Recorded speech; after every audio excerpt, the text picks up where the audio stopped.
Well, what are we doing today? We're going to be swapping this. This is an MPPT charger. Let me bring it over here. So we're going to be changing out this charge controller, which is just the basic run-of-the-mill charge controller, and we need something which has got a little bit more beef in it, something that has got a little bit more stability in it, and something that's just going to give us a better charge. So this has got to come out, this has got to come out, this has got to come out, because the actual MPPT controller that comes from Renogy is a lot bigger. Let's get it out of the box and we can have a look. First of all, we've got to get this thing mounted. We've got to get all the cables in and we've got to get it up and running. But first of all, we need to make room, because that is a bit of a big bitch. So we got some stuff to do. That came off easy. Also, I'm going to replace the actual cabling, which is this, which will actually run from the MPP charger controller to the battery itself. We need to solder these on.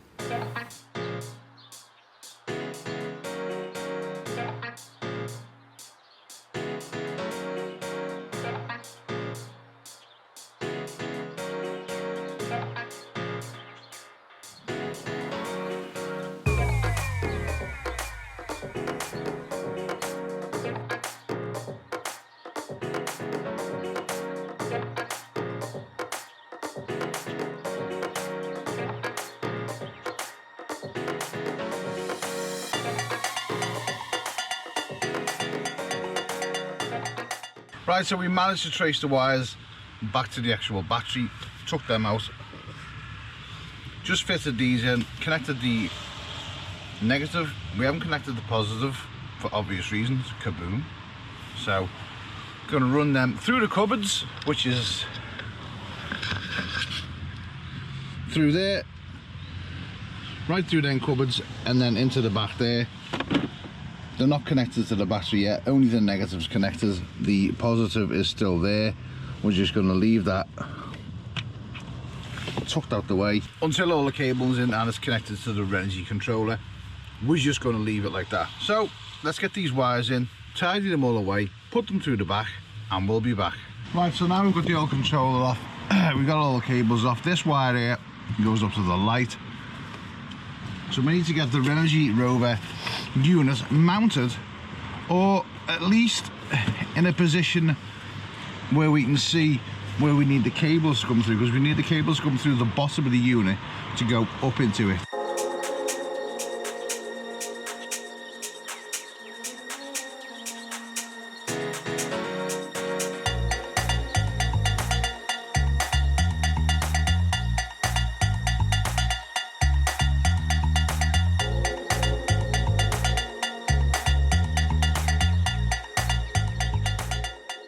Now we can put the cables through for the battery.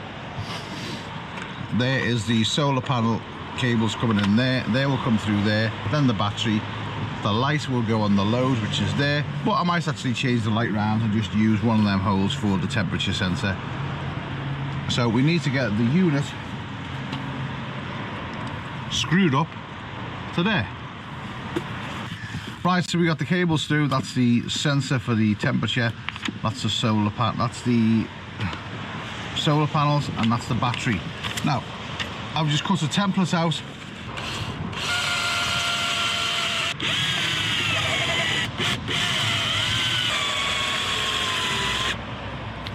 Right, now we can take this off. Now we can start connecting things up. Right, so now we've got things connected in, we're going to start wiring stuff up. So we're going to start off first with the actual battery itself. So underneath the unit it does give you, and it does tell you where everything goes.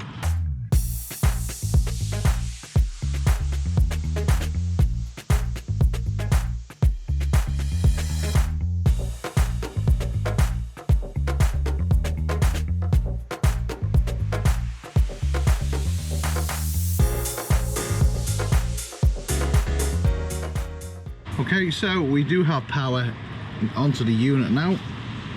Now we're going to connect the solar up. Now it's in. Next, the negative.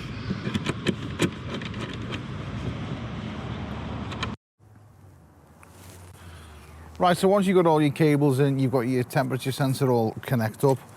Don't forget, you need to connect the actual power to the system first. You need to connect your 12 volt from your battery to your MPP charger before you connect your solar. That is imperative. Don't connect the solar before you've connected your battery. Now, there's one thing that the manual does not tell you, and that is how to enter the settings mode for the actual parameters of the actual unit itself. So we're going to go through that now. So what you need to do is you need to hold in this button and you will get a flashing dot there.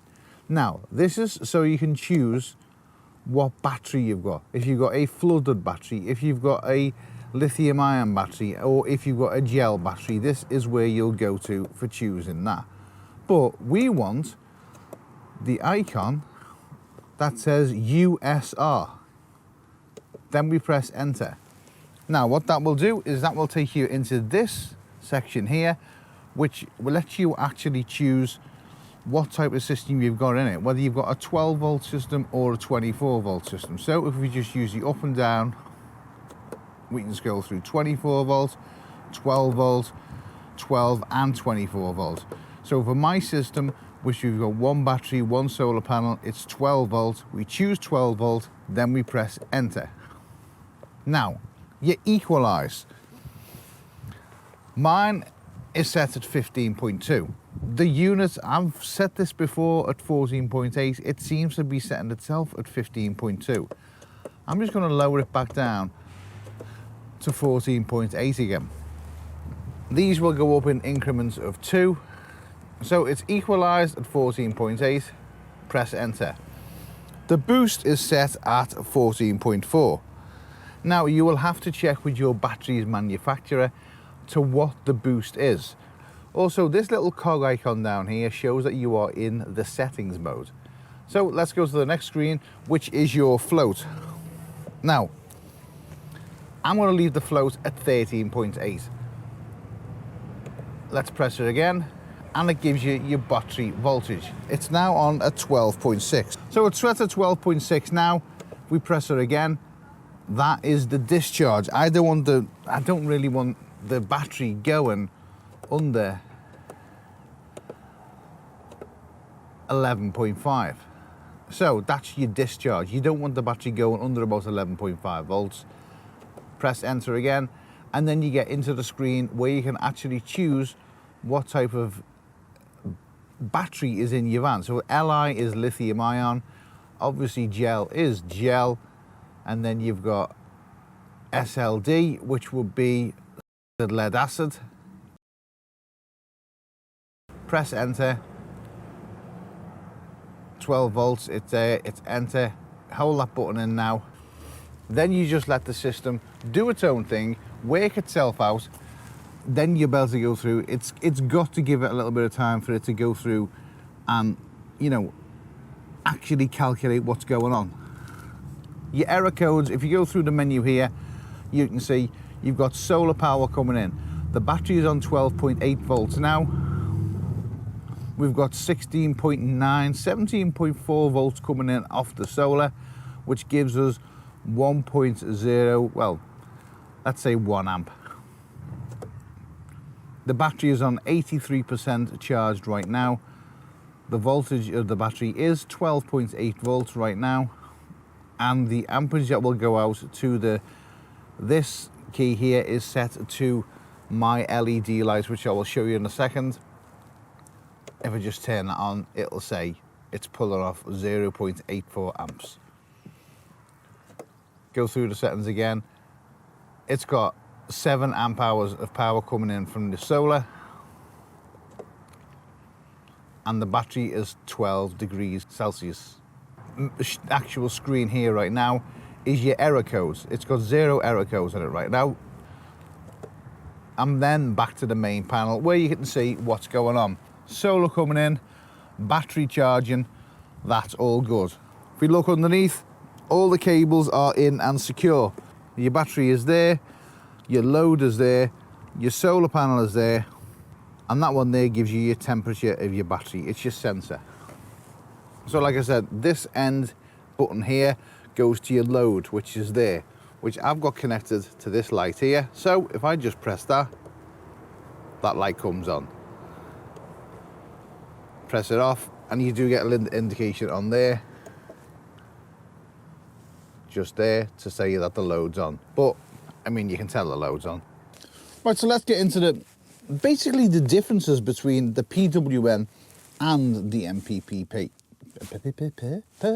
The MPP, I can't even say it. The MPPT. There is quite a lot of differences. The main ones being the PWM, it's a small unit. It's a lot cheaper than the bigger butcher PPM chargers. A lot of the PWM chargers come with no fittings, no manuals, no instructions. It's just a box you get off eBay, Amazon, things like that. And there is also limited capacity for system growth. So, which means you can't add extra solar panels onto the one. You've basically just sort of stuck with what you've got. Now let's get on to MPPT chargers, which is the one I have just fitted. The bonuses over the MPPT, well, there's quite a lot. Okay, one of the negatives is that it costs more. But for that cost, you are getting a better product. You're getting something that's going to last you the test of time, something that you can grow into, something that you can add solar panels to your system, as well as being able to add solar panels to your system. Another bonus over an MPPT is in low light conditions. So I'm in England. We don't get much sun. If you look outside now, it's grey. The MPPT charger will draw off more sun and use that efficiently.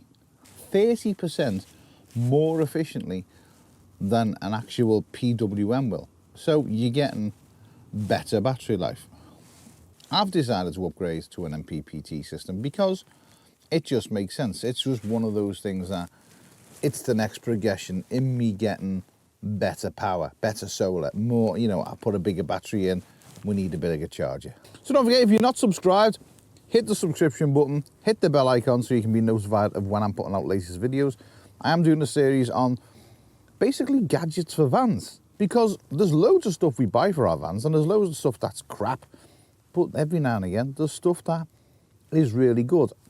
So I'm going to be doing all sorts of reviews on things that I think will benefit you in your van life journey. If you found the information in any way, shape or form helpful, leave us some comments, leave us a big thumbs up. Whoa, whoa, whoa, whoa. Calm down, don't go anywhere just yet. Now, a friend of mine, Eric, Outdoors with Eric, he's building some sort of crazy log cabin in the woods. He's got a big load of woods. He suffers with trespassers, Bigfoot, you name it. Seagull man, never seen him, but let's make it a thing. Hashtag Seagull man. He's kind of a nice fella and he's building a log cabin as well. So it's outdoors and we do love the outdoors. You can go now. It's over. Finished. Got nothing else to say.